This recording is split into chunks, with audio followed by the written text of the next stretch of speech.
কি একজন মুফতি তাহার সম্মান, তাহার মান, তাহার ইজ্জত এতটুকু আশাদু আলা শাইতানি আলফু আবিদিন, 1000 আবিদ, 1000 মুসল্লি, 1000 ইমাম, 1000 হাজী সাহেব, 1000 তাহাজ্জুদ গুজার মানুষ একসাথে যদি ইবাদত করে, শয়তান এতটুকু কষ্ট পায় না যতটুকু না কষ্ট পায় একজন মুফতি সাহেব যখন একটা মাসালা তাহার ওয়াক্ত করে মাসালাটাকে সমাধান করে আম জনতার সামনে সেটাকে পাবলিশ করে।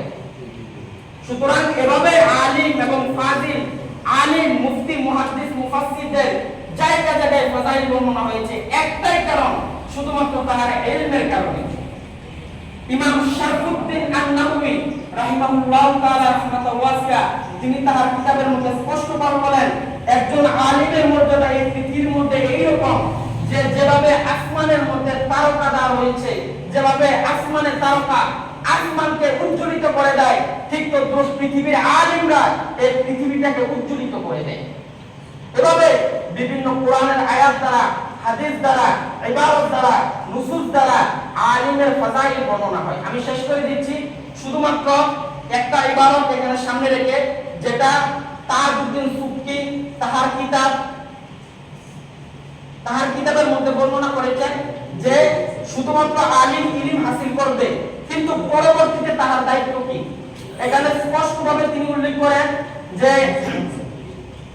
ইয়াহমিলু হাযাল ইলমু মিন কুল্লি উদুলি, প্রত্যেক জমানার মধ্যে কিছু মানুষ ইলম হাসিল করবে, জ্ঞান হাসিল করবে, জ্ঞান আহরণ করবে।